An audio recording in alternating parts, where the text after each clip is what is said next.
Have you ever noticed how quickly we humans react when something doesn't go our way? A harsh word from someone, an unexpected challenge in our plans, or even a small insult, and instantly our emotions burst out like fire. But let me ask you this, when was the last time reacting with anger actually solved anything? Most of the time, our instant reactions leave us with regret, broken relationships, and unnecessary stress. Life is not about reacting instantly, it is about responding wisely. And that wisdom comes when we learn to anchor ourselves in calmness instead of being driven by impulse. Calmness is not weakness. Calmness is the highest strength.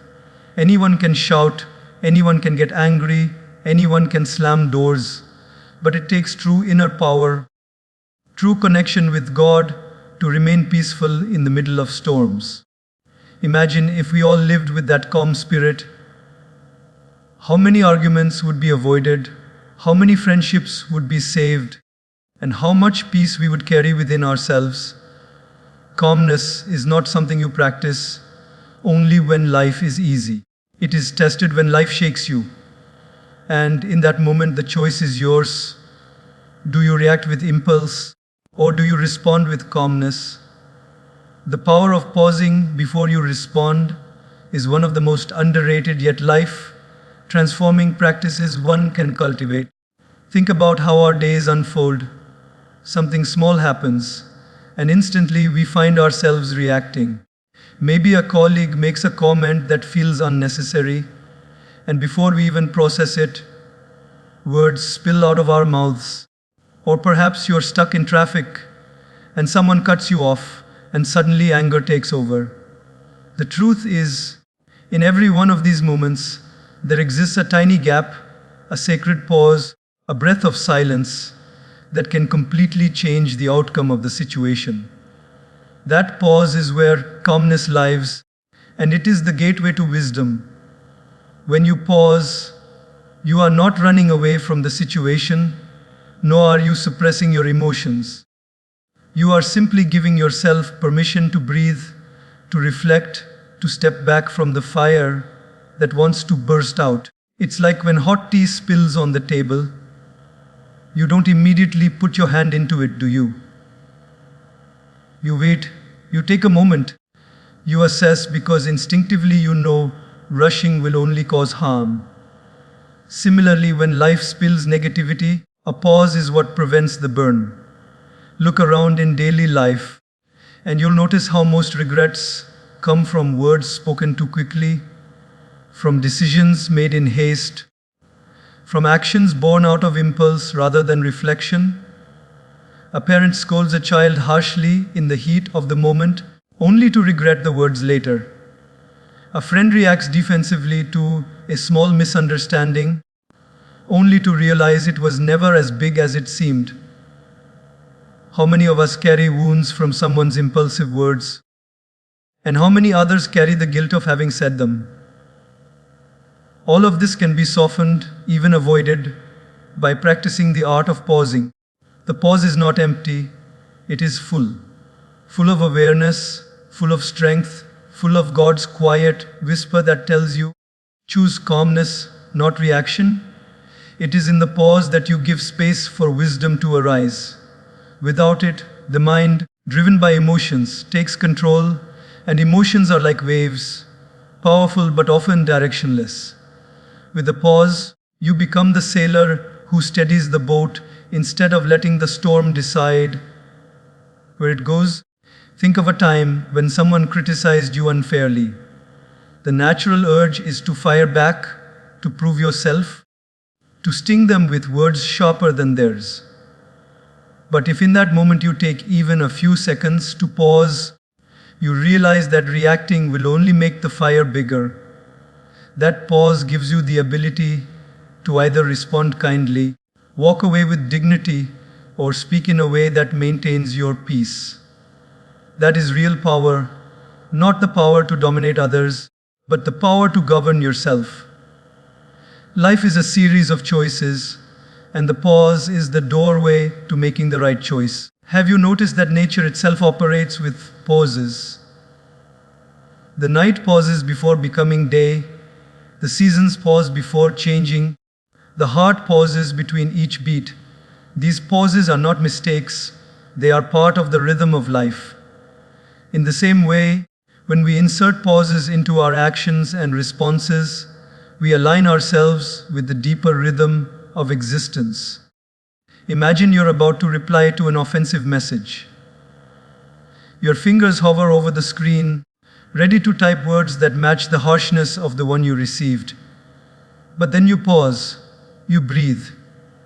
In that moment, you remember your peace is more valuable than winning an argument.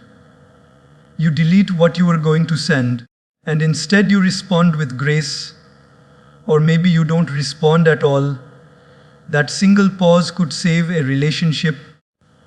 Protect your peace and allow the other person to reflect on their own behavior. The pause is also a spiritual practice. It is in pausing that we create a small gap where God's wisdom can enter. When you instantly react, the mind shuts the door on higher guidance. But when you pause, even briefly, you open that door to let divine calmness flow in. That is why ancient traditions across the world teach meditation, breathing silence. Because in stillness, the voice of God can be heard. The pause is not just a human technique, it is a spiritual bridge. It is easy to live in impulse. Anyone can do that. But to pause requires strength, it requires awareness, and it requires faith. Faith that you don't have to prove yourself with every word. Faith that calmness is stronger than aggression. Faith that God's timing and wisdom are always better than your instant reactions. When you pause, you are not losing the battle, you are winning the higher war within yourself. Every pause you take is like planting a seed. Over time, these pauses grow into habits, and these habits grow into character. People will notice it in you. They will say, "There's something different about you. You don't get shaken so easily. You don't react like others do." And that calm presence will not only uplift you, but also inspire others to live the same way.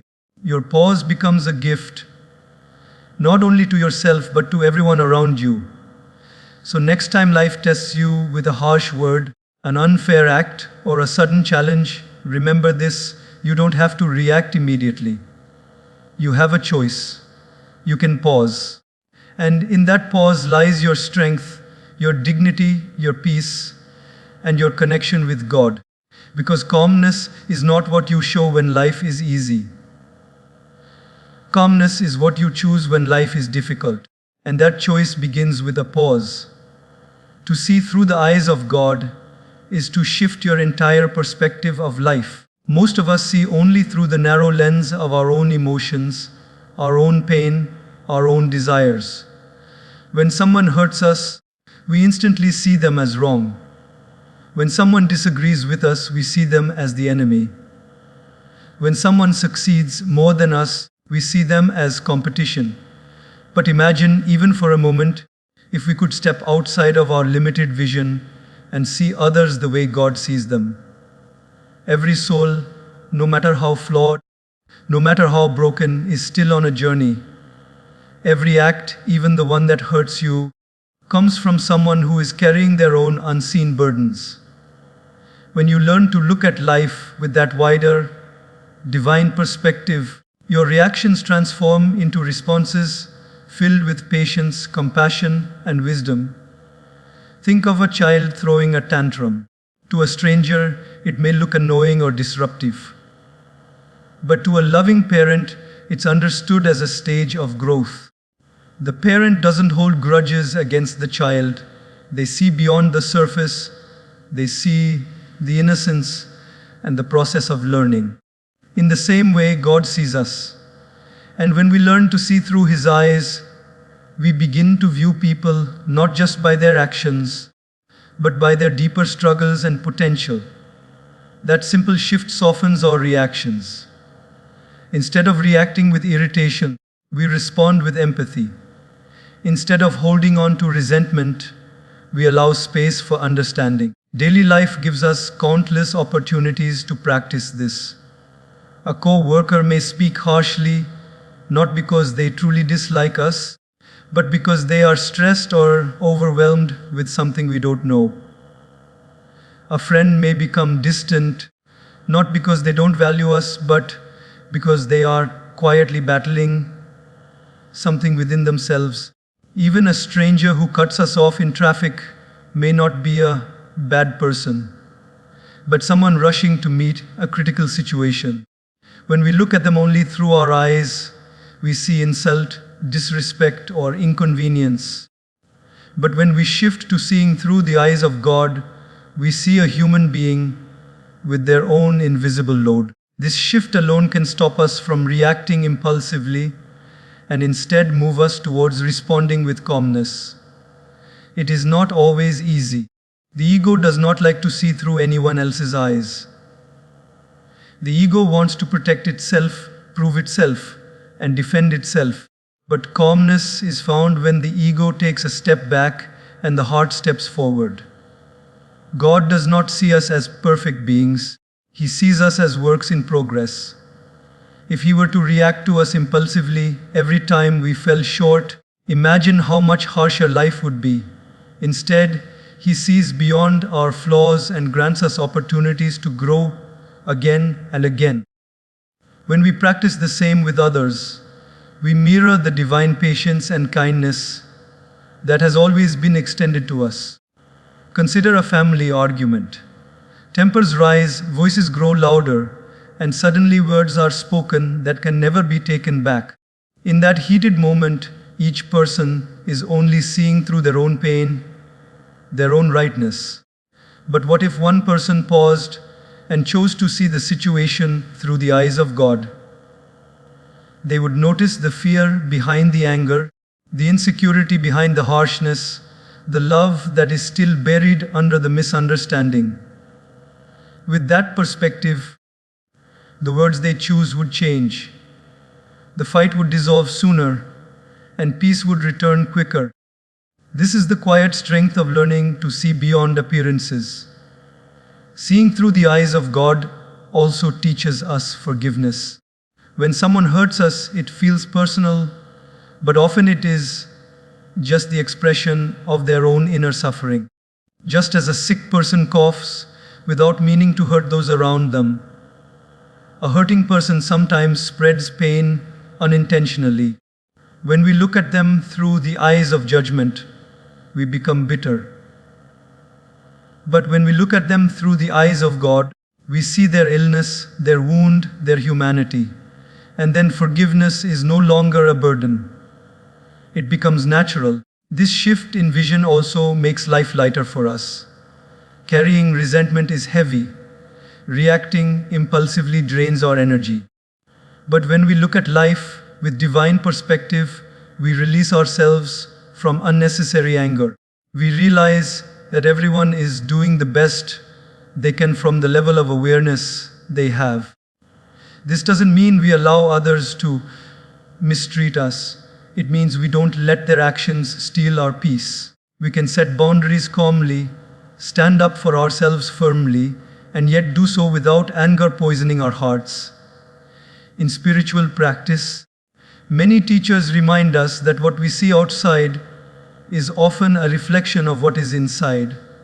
If we are filled with anger, we see anger everywhere.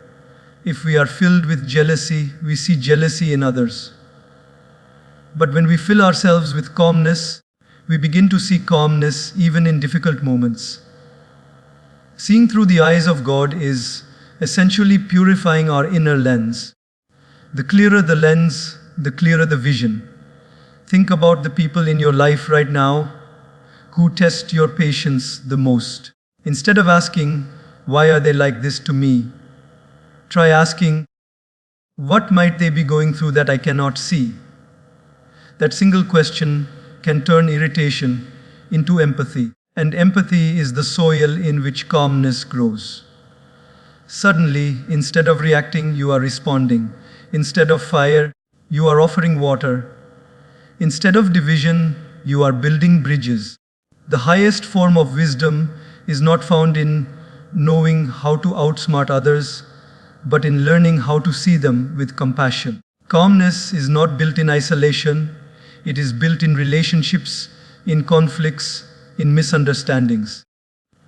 And each time you choose to see through the eyes of God, you rise above impulse and align yourself with divine calmness. You stop looking at life through the narrow window of me versus you, and you start seeing the bigger picture of souls growing, learning, and evolving. That vision changes everything. Your inner peace is your most valuable treasure, yet most of us hand it away so easily without even realizing it. Think about it. How often do we allow a stranger's rude comment, a colleague's careless behavior, or a family member's sharp words to disturb our entire day? One single action from someone else, and suddenly our mind is restless, our heart is heavy, and our joy is gone. This happens because we forget that our peace is not meant to be controlled by the outside world. It is a gift from within, a sacred connection with God, and it is our responsibility to protect it. Imagine you are carrying a pot filled with pure water. If you keep it uncovered and exposed, dust, dirt, and insects will fall into it. Soon, the water that was once clean becomes unfit to drink. In the same way, when we leave our mind unguarded, exposed to every little comment or action of others, negativity seeps in. And once it enters, it contaminates our peace. Guarding your inner peace doesn't mean cutting yourself off from people or situations, but it means learning how to cover your pot, how to protect your calmness no matter what storms rage outside. Think about daily life examples. A driver honks at you aggressively on the road. In that moment, you have two choices. You can react with anger, honk back, yell, and let that moment destroy your peace. Or you can choose calmness and remind yourself, this person is in a hurry. This is not about me. I will not give away my peace. The moment you choose the second option, you have kept your treasure safe. Similarly, in an argument at home, someone may raise their voice. If you raise yours in return, you've handed over your peace to them. But if you choose silence or speak with calmness, you've held on to your power. We often think strength is about controlling others, but true strength is about controlling yourself. If someone else can steal your peace with just a few words, then you are not in control. They are. But when you learn to respond with calmness, you take back that control. You are no longer a puppet pulled by the strings of others' moods. You are anchored in yourself, in God's presence within you, and that makes you unshakable. It's also important to understand that not everyone deserves access to your inner world. Just as you would not give your house keys to a stranger, why give the key to your peace to every passing emotion, every passing word? Some people may not even realize the impact their words have. But if you react to everything, you are constantly giving them the power to decide your state of mind. Protecting your peace means deciding that no one outside you has the authority to disturb your inner calm unless you allow it. There will always be people who misunderstand you, who judge you, who criticize you. There will always be situations that test your patience. But remember, storms are external. They cannot enter unless you open the door. Your peace is an inner temple. Guard it like something sacred because it truly is. When you lose your peace, everything feels heavier. But when you hold on to it, even the toughest situations feel lighter because calmness gives clarity and clarity gives solutions. Daily life constantly reminds us of this. Think of the workplace. You may be surrounded by pressure, deadlines, and expectations. If you allow all of it to flood your mind, you'll be restless, anxious, and unable to think clearly. But if you remind yourself, I cannot control everything outside, but I can control how I respond inside, then your peace remains intact, and from that peace arises the ability to work better, to think sharper, to deal with challenges gracefully. Guarding your peace doesn't mean avoiding conflicts or pretending problems don't exist. It means facing them with calmness instead of impulse. When a problem comes, most people lose peace first and then try to solve the problem. But the truth is, when your mind is disturbed, you cannot solve anything effectively. If you guard your peace first, the solution will naturally follow. It's like trying to fix a leaking pipe with shaky hands. You will only make a bigger mess, but if you steady your hands first, the pipe can be repaired. In life too, when your peace is steady, your problems become manageable. And this guarding of peace is not just for your benefit. It impacts everyone around you. A calm person spreads calmness, just like a lit candle can light many others without losing its flame. If you can remain peaceful in a heated argument, your calmness itself becomes the cooling water that reduces the fire. If you remain calm when others panic, you become the anchor everyone can hold on to. This is why protecting your peace is not selfish.